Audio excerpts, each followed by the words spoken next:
Pour mieux s'immerger dans la réalité politique, sécuritaire, économique et sociale d'Israël, connectez-vous chaque matin sur Studio Kalita. Daniel Haïk vous y attend pour sa revue de la presse. Il est 8h25 sur studiokalita.com. Nous sommes désolés, mais Yohanan Manor ne répond pas à nos téléphones et nous espérons l'avoir peut-être vers la fin de cette heure d'actualité. Sinon, nous espérons l'avoir dans le courant des prochains jours pour nous parler donc de cette situation très tendue au nord d'Israël et également à proximité de la bande de Gaza. Ce sera donc partie remise, on le pense, on l'espère en tout cas. En attendant, c'est l'heure de la revue de la presse et des médias israéliens, un peu plus tôt que prévu.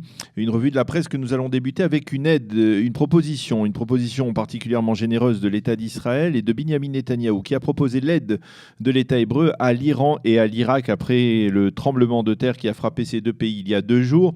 Mais, il faut le souligner, ces deux pays, l'Iran et l'Irak, ont immédiatement repoussé cette offre humanitaire israélienne. C'est ce qu'a révélé le Premier ministre israélien lors d'une allocution hier soir, une allocution vidéo qui a été diffusée dans le cadre de la réunion annuelle des communautés juives américaines, la GA, qui s'est tenue cette semaine à Los Angeles, en présence notamment du président de l'État d'Israël, Reuven Rivlin. Et c'est un titre que l'on retrouve donc ce matin sur tous les sites d'information israéliennes et même parfois en première page, en page d'ouverture de ces sites d'information. Durant cette intervention, durant le GA, M. Netanyahou a également tenté d'apaiser les mouvements réformistes et conservatifs américains en affirmant qu'il espérait que l'accord du Kotel pourrait finalement être mis en application. Vous pourrez voir prochainement, dans les prochains mois, une esplanade commune aux hommes et aux femmes dans les prochains mois, a dit le Premier ministre lors de cette intervention. Israël est le foyer de tous les Juifs sans exception, a-t-il précisé. Encore une déclaration qui risque tout de même de ne pas trop faire plaisir aux orthodoxes israéliens qui siègent dans la coalition gouvernementale de Binyamin Netanyahou.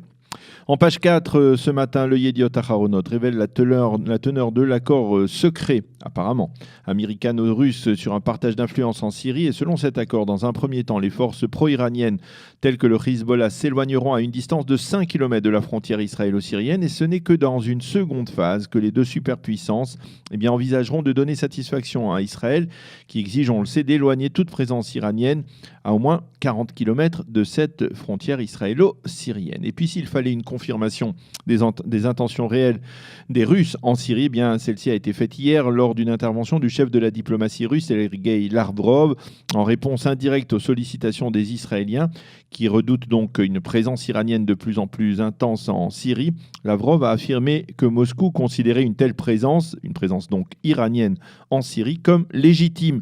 Et en réponse à cette clarification, Binyamin Netanyahou a déclaré qu'il continuera à préserver les intérêts sécuritaires de l'État d'Israël. Ce développement s'inscrit en une du Israël Hayom de ce matin. Et l'éditorialiste du Israël Hayom rappelle que Téhéran a été et est resté l'allié privilégié de Bachar el-Assad, ce qui lui donne un atout considérable et la possibilité d'envisager sereinement une forme d'implantation plus solide encore en territoire syrien, y compris à proximité de la frontière israélo-syrienne sur le plateau du Golan. Le Yediot Aharonot, qui mentionne également ce développement en première page, le qualifie de coup dur de Vladimir Poutine à l'État d'Israël. Seul bémol russe, si l'on peut dire, Lavrov a confirmé que Moscou continuera à mener des conversations de coordination avec l'État d'Israël concernant ce qui se passe sur le territoire syrien, en particulier dans le ciel de la Syrie.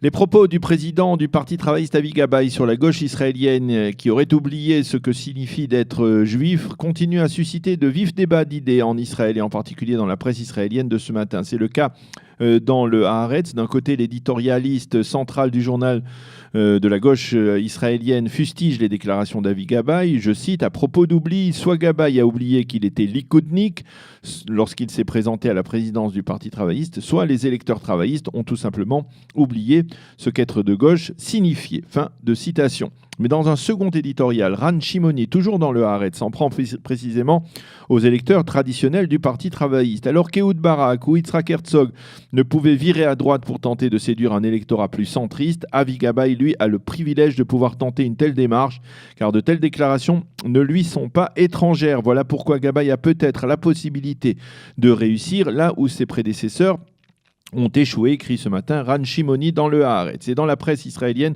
on retrouve souvent ces deux sons de cloche. D'un côté, la colère des socialistes qui ont l'impression que Gabay leur a dérobé le parti sous leurs yeux, mais de l'autre, le désir de voir si finalement la stratégie de Gabay d'aller chercher des voix vers le centre et même vers la droite ne pourrait pas s'avérer payante, avec bien évidemment le risque que ce virage à droite fasse fuir l'électorat de la gauche traditionnelle, la gauche idéologique, vers peut-être le parti d'extrême gauche, Meretz. Ainsi, dans le Yediot Aharonot de ce matin, Yariv Oppenheimer, l'ancien secrétaire général du Shalom Arshav, regrette qu'Avi Gabay renonce à l'idéologie de la gauche pour diriger le parti travailliste, tandis que Ben Dror Yemini, qui lui aussi se revendique de la gauche idéologique, affirme que les déclarations d'Avi Gabay sont bonnes parce qu'elles ont le mérite de secouer une gauche israélienne trop endormie.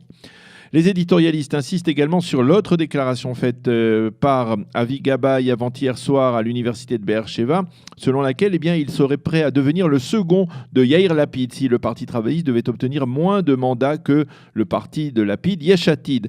Et là encore, deux sons de cloche, ceux qui estiment qu'il s'agit là d'une tactique importante et intéressante parce qu'elle permet d'envisager la formation d'un bloc de centre-gauche d'une quarantaine de mandats qui pourrait former le socle d'un futur gouvernement alternatif à celui du Likoud. Et puis, il y a ceux qui craignent que de telles déclarations poussent plus de gens à voter en faveur de Yair Lapid au détriment des travaillistes, et ce, dans la mesure où Lapid, lui, pour l'instant en tout cas, se refuse à renvoyer l'ascenseur à Avi Gabay en promettant la même démarche dans le cas où ce seraient les travaillistes qui auraient plus de mandats que son propre parti, Yesh Atid.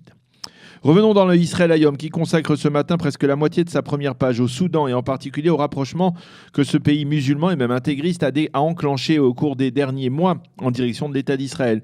Israël n'est plus un mot grossier au Soudan, affirme en manchette ce matin l'envoyé spécial d'Israël Hayom à Khartoum, Eldad Bek, avant de préciser que l'on parle de plus en plus sérieusement de normalisation entre le Soudan et l'État hébreu.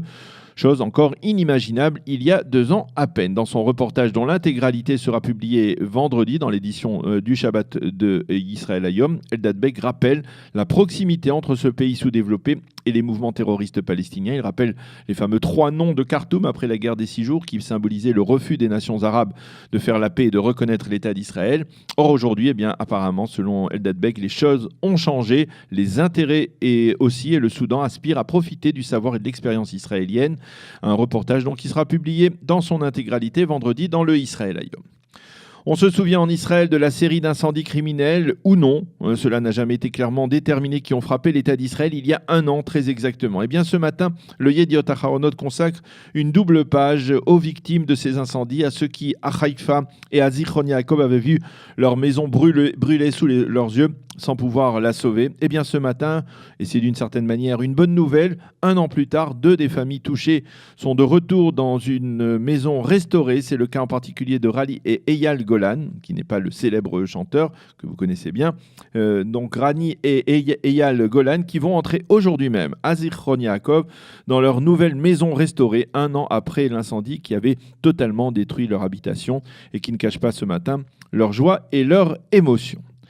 Les sites d'information ainsi que le Yediot Aharonot soulignent que le président de l'État, Reuven Rivlin, qui est donc, nous l'avons dit cette semaine à Los Angeles pour participer à l'Assemblée générale des communautés juives américaines, a fait hier une surprise à notre Wonder Woman nationale Gal Gadot. Le président avait téléphoné à Gadot pour s'excuser de ne pas pouvoir assister à la première de son nouveau film, La Ligue de la Justice. J'espère que je traduis de manière précise le nom de ce film qui s'apprête à être en tête du box-office.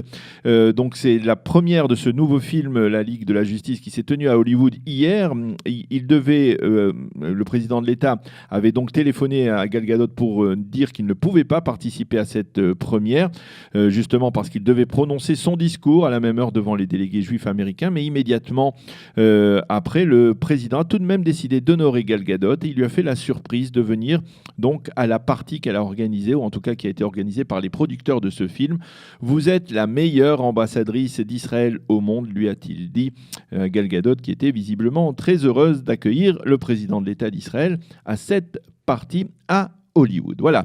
Nous allons marquer, c'est la fin de cette revue de la presse israélienne. J'ai l'impression que peut-être que nous avons Yohanan Manor. Est-ce que, Eliana, nous avons Yohanan Manor? Oui, il a répondu à nos sollicitations.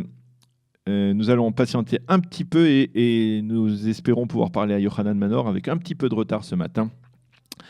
Nous marquons une pause, David. Pour mieux s'immerger dans la réalité politique, sécuritaire, économique et sociale d'Israël, connectez-vous chaque matin sur Studio Kalita. Daniel Haïk vous y attend pour sa revue de la presse.